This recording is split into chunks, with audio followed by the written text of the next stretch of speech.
그다음 두 번째 분의 고민은 여기 써진 것처럼 코골이였어요. 구체적으로 한번 들여다볼게요. 코를 골다가 숨을 안 쉬는데 이거 수술해야 될까요? 일단은 코골이가 왜 생기는 겁니까, 강 교수님? 네, 사실 그 악기가 소리 나는 거랑 비슷한 원리인데요. 아. 코부터 안쪽으로 공기가 들어가는 흐름에서 어딘가 해부학적으로 좁아진 데가 있다 보면은 공기가 흐르면서 소리가 나게 되죠. 이제 그게 코골인데 앞서 사례자분이 말씀하신 것처럼 뭐 자세가 안 좋거나 베개 높이가 안 맞거나 또는 음주를 했을 때 심해지는 경우도 있거든요. 근데 이런 일시적인 경우 말고 사실 제일 흔한 원인 중에는 이 해부학적인 구조에 문제가 있는 경우가 있습니다. 코 안이라든지 아니면 뒤에 목젖 부분이나 편도선이나 이런 쪽에 해부학적으로 좁아진 데가 있어서 문제가 생기는 경우가 있고요. 또 하나는 비만 자체 때문에 아하. 비만이 있게 되면 공기가 흐르는 목 주위가 밖에서 안쪽으로 눌러서 좁아지게 되다 보니까 좁아지는구나. 특히 잘 때 더 많이 좁아지게 되거든요. 네. 특히나 잘 때는 이 인두나 이 호흡과 관련된 이 목 안쪽의 근육이 이완이 되기 때문에 코골이가 더 심하게 되는 겁니다. 근데 코골이까지는 사실 가족에게 불편감을 주는 것도 더 큰데 만약에 숨을 잠깐씩 멈추는 수면 무호흡이 있게 되면 얘기가 달라지는데요. 이 수면 무호흡증은 그 자체가 심혈관 질환의 위험을 높여서 아유. 돌발사의 원인이 될 수도 있고요. 네. 또 비만이 많은 미국에서는 그 때문에 수면 무호흡증이 많아서 낮 시간에 졸음으로 인한 그 교통사고의 주범이기도 하다고 얘기를 합니다. 네. 정말 뭐 단순히 시끄러운 문제가 아니라 건강 수명과도 직결된 그런 문제인데 그러면 치료를 해야 되잖아요. 정 교수님, 수술을 보통 권하시나요? 어떤가요? 수술은 진찰을 통해서 어느 부위가 좁아져 있는지 확인을 해야지 예. 수술로 효과가 있을지 판단이 되는데 사례자의 경우는 그게 힘들어서 설명을 드리기 어렵지만 아까도 강 교수님께서 말씀하셨듯이 편도가 크거나 목젖 주위에 살이 많거나 그리고 코에 문제가 있는 경우는 수술하면 효과를 볼 수 있고요. 비만해서 전체적인 기도가 다 좁아져 있거나 혀뿌리가 뒤로 밀려 있는 경우에는 수술의 효과가 떨어집니다. 그래서 이 코골이 수면 무호흡 환자들은 비만한 경우가 굉장히 많기 때문에 살만 빼도 좋아질 수 있고요. 네. 그리고 옆으로 자서 좋아지는 분들은 옆으로 자는 것도 치료의 하나의 아, 방법입니다. 아까 환자분께서 약을 도움을 받고자 했는데 코골이를 치료하는 약은 없고요. 그리고 베개도 너무 낮거나 높으면 숨 쉬는 기도에 나쁜 영향을 주기 때문에 적당한 높이가 좋고요. 오히려 상체를 약간 15도 정도 높이고 주무시는 게 도움이 됩니다. 그 아까 말씀드린 바와 같이 그렇게 수술을 해서 좋아질 환자가 아니라면 네. 대부분의 환자는 최근에는 양압기를 권유하고 있고요. 네. 양압기는 수면 다원 검사를 통해서 처방을 하고 과거에는 수면 다원 검사가 보험이 안 돼서 굉장히 비용이 비싸서 하기가 어려웠지만 최근에 보험이 되면서 손쉽게 하실 수 있게 되었습니다. 제 주변에도요, 교수님, 이런 분들이 있더라고요. 사실 그 공연을 갔는데 정말 쉬는 시간 있잖아요. 그럼 잠깐 쉬라고 이제 잠을 자요. 그러면 저도 쉬고 있는데 코를 너무 고는 거예요. 막 짜증도 나고 그러는데 코를 막 시끄럽게 골다가 어느 순간에 코를 안 골아. 숨을 안 쉬어요. 그러니까 제가 걱정되죠. 이거를 깨워야 돼 말아야 돼 막 걱정이 되더라고요. 숨을 안 쉬니까. 근데 이렇게 무호흡으로 어느 정도 있어야지 무호흡증이라고 할 수 있을까요, 교수님? 아유, 예. 그 시간적으로 보면 대개 10초 이상 숨을 멈췄을 때를 저희가 무호흡이라고 얘기를 하고요. 예. 그 10초라는 시간이 사실 생각보다 굉장히 긴 시간이긴 한데 이런 무호흡이 1시간을 기준으로 해서 5번 이상 있으면 수면 무호흡증이 있다라고 얘기를 합니다. 근데 실제 이제 환자분들 같은 경우에 측정을 해보면 단순히 뭐 5만 넘는 게 아니라 수십 회 걸쳐가지고 이런 일이 생기는 경우가 많이 있고요. 우리가 숨을 멈추게 된다는 것 자체가 자꾸만 이제 뇌로 하여금 잠에서 깨어나게끔 각성을 유발시키거든요. 그래서 수면의 질이 떨어질 수밖에 없고요.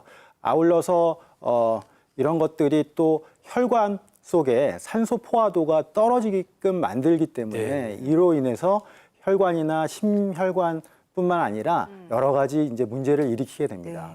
그렇군요. 요 수면 무호흡증은 좀 생소하신 분들이 있을 것 같은데요. 일단 수면 검사를 받고 계신 분의 저희가 영상을 준비를 해봤습니다. 네. 한번 보실까요? 검사 받는 중이세요. 안 쉬죠.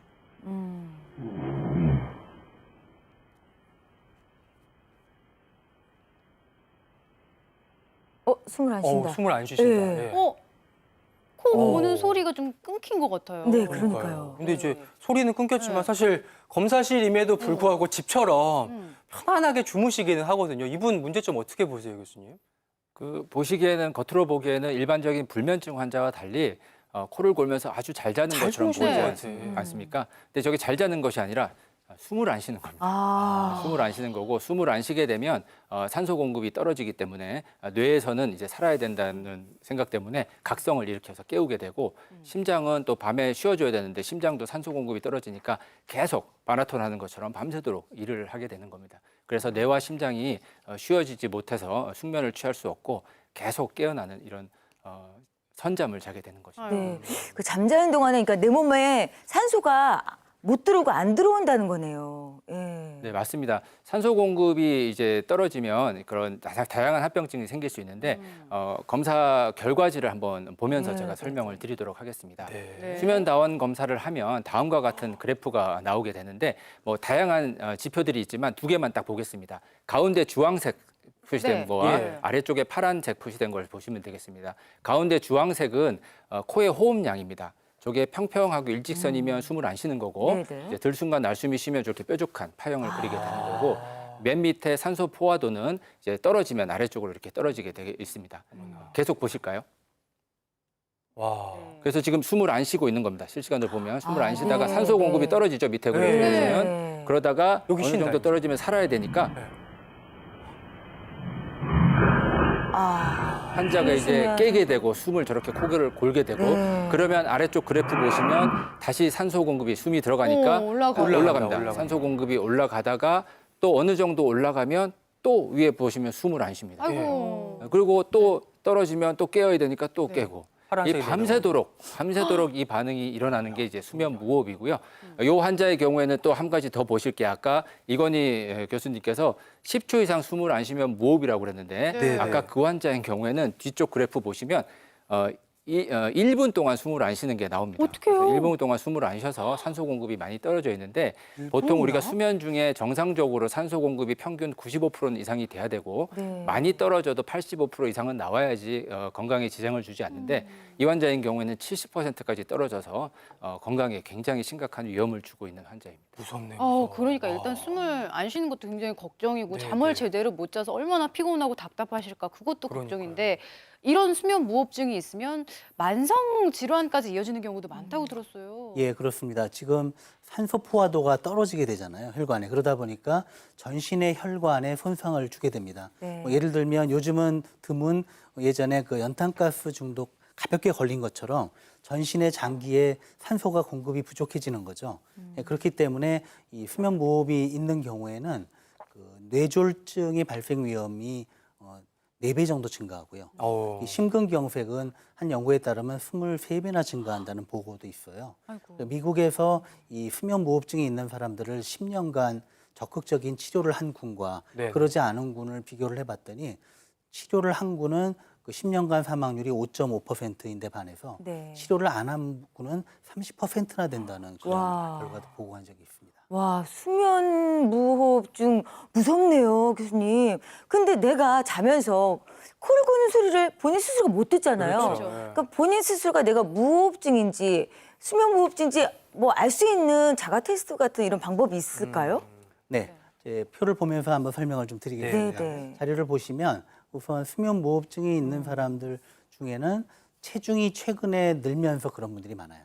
아니면 원래 비만이던가. 아, 살이 그래서 쪘고. 수면무호흡증의 제일 흔한 원인 중에 하나가 바로 비만입니다. 네. 그리고 혈압이 생겨 있는 분들이 많고요. 또 자세에 따라 코를 골고 안 골고 하는 게 아니라 어떤 자세로 자도 코를 곤다는 것. 아. 그다음 되게 입을 벌리고 자게 되는 경우가 있기 때문에 아침에 일어나면 입천장이 말라 있는 경우가 많고요.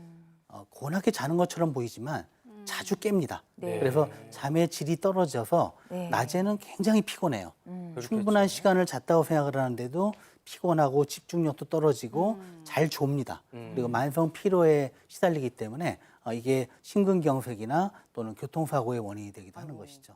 제일 중요한 것은 본인은 못 느끼지만 수면 무호흡이 있는지 가족이 한번 봐달라고 하는 것도 방법입니다. 그러니까요. 그러니까 그게 중요하네요. 방금 말씀해주신 자가 진단이나 아니면 가족들이 얘기하는 걸 좀 귀 기울여 들어야겠다 이런 생각이 드는데요.